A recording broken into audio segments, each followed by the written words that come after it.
സംസ്ഥാനത്ത് പകർച്ചപ്പനിക്ക് കുറവില്ല. ദിവസേന 10,000-ലേറെ പേർ പനി ബാധിച്ച് മാത്രം ആശുപത്രിയിൽ ചികിത്സ തേടിയെത്തുന്നു.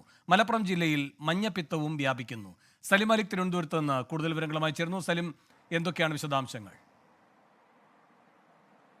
വേണു, ആരോഗ്യമന്ത്രി നിയമസഭയിൽ ഇപ്പോൾ സംസാരിക്കുകയാണ് ഈ വിഷയത്തിൽ. പകർച്ചപ്പനിയെ പിടിച്ചുകെട്ടാൻ സർക്കാരിന് കാര്യമായ ഇടപെടൽ നടത്തിയിട്ടുണ്ട് എന്ന നിലയിലുള്ള ഒരു നിയമസഭയിലെ മറുപടി പ്രസംഗം നടത്തിക്കൊണ്ടിരിക്കുകയാണ്. അതിനിടയിൽ തന്നെയാണ് നമുക്ക് ഈ വാർത്ത റിപ്പോർട്ട് ചെയ്യേണ്ടി വരുന്നത്. കാരണം ഒരു ദിവസം 10,000-ലധികം എന്നുള്ളതൊരു ചെറിയ കണക്കല്ല എന്നത് പകൽ പോലെ വാസ്തവമാണ്. ഒരു ദിവസം 10,000-ലധികം പേരാണ് സംസ്ഥാനത്താകെ പനി ബാധിച്ച് ചികിത്സയിലേക്ക് പോകുന്നത്.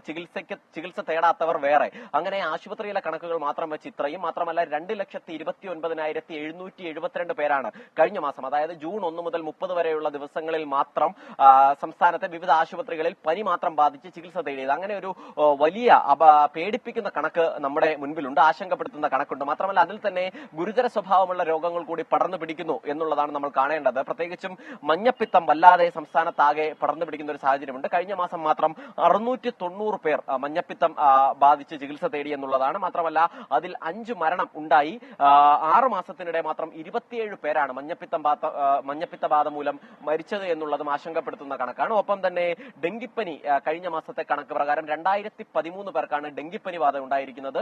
അതിലും 3 പേർ മരിച്ചിട്ടുണ്ട്. ഏറ്റവും ആശങ്ക സൃഷ്ടിക്കുന്നത് മലപ്പുറം ജില്ലയിലെ ഷിഗല്ല ബാധയാണ്. ഷിഗല്ല ബാധ 4 പേർക്ക് സ്ഥിരീകരിച്ചിരിക്കുന്നതും വലിയ നിലയിൽ ആശങ്കപ്പെടുത്തുന്നുണ്ട് എന്നുള്ളതാണ് നമ്മളെ സംബന്ധിച്ചിടത്തോളമുള്ള കാര്യം. മാത്രമല്ല ഇൻഫ്ലുവൻസ വൈറസും റെസ്പിറേറ്ററി സിൻസിഷ്യൽ വൈറസ് എന്നീ വൈറസുകൾ പ്രകാരമാണ് സംസ്ഥാനത്ത് ഇപ്പോൾ പനിബാധ കൂടുന്നത് എന്നുള്ളതാണ് ഏറ്റവും വലിയ ആരോഗ്യ വിദഗ്ധരൊക്കെ അഭിപ്രായപ്പെടുന്നത്. ആ നിലയിൽ സംസ്ഥാനത്തിന്റെ ഈ കണക്കുകൾ ഇങ്ങനെ ഉയരുമ്പോൾ സംസ്ഥാന സർക്കാർ ആവുന്നതൊക്കെ ചെയ്യുന്നു എന്നുള്ളതാണ് ആരോഗ്യവകുപ്പ് നൽകുന്ന നിർദ്ദേശം. മാത്രമല്ല പുതുക്കിയ മാനദണ്ഡങ്ങൾ കൂടി കഴിഞ്ഞ ദിവസത്തോടെ പുറത്തിറക്കിയിട്ടുണ്ട്. അത് പനി ബാധിച്ചാൽ ഉടൻ തന്നെ ആശുപത്രിയിൽ ചികിത്സ തേടണം. മാത്രമല്ല ഈ രോഗികളുമായി സമ്പർക്കമുണ്ടെങ്കിലോ ഏതെങ്കിലും തരത്തിലുള്ള ഒരു ഇതുണ്ടെങ്കിലോ അതിൽ മുൻകരുതൽ പാലിക്കണം, മാസ്ക് ഉപയോഗിക്കണം എന്നതുൾപ്പെടെയുള്ള മാർഗനിർദ്ദേശങ്ങൾ ഇന്നലെ പുറത്തിറക്കിയിരുന്നു. മാത്രമല്ല ഈ മഴ വ്യാപിക്കുന്ന സാഹചര്യത്തിൽ ഈ രോഗികളുടെ എണ്ണത്തിൽ വീണ്ടും കൂടുതൽ വർധനയുണ്ടാകാം എന്നുകൂടി നിരീക്ഷിക്കുകയും ചെയ്യുന്നുണ്ട്. അതിനിടയിൽ പ്രതിപക്ഷം ഉയർത്തുന്ന ഏറ്റവും പ്രധാനപ്പെട്ട ആരോപണം ഇത് മഴക്കാല പൂർവ്വ ശുചീകരണം കൃത്യമായി നടപ്പിലാക്കാത്തത് കൊണ്ടാണ് രോഗികളുടെ എണ്ണത്തിൽ ഇത്രയും വർധന ഉണ്ടായിട്ടുള്ളത് എന്നാണ്. ഒരേസമയം തദ്ദേശ വകുപ്പും ആരോഗ്യ വകുപ്പും ചേർന്ന് ചെയ്യേണ്ട പ്രക്രിയയായിരുന്നു. അത് മഴ തുടങ്ങിയതിനു ശേഷമാണ് സംസ്ഥാനത്തെ പലയിടത്തും ചെയ്തിട്ടുള്ളത് എന്നുള്ളതാണ് പ്രതിപക്ഷത്തിന്റെ ആരോപണം. എന്തായാലും ആശങ്കപ്പെടുത്തുന്ന കണക്ക് ഇതുവരെയും ആ പനിബാധിതരുടെ എണ്ണം കുറഞ്ഞിട്ടില്ല എന്നുള്ളത് തന്നെയാണ്. വേണു, സലിം അലിക്കാണ് തിരുവനന്തപുരത്ത് നിന്ന് വിവരങ്ങൾ നൽകിയത്.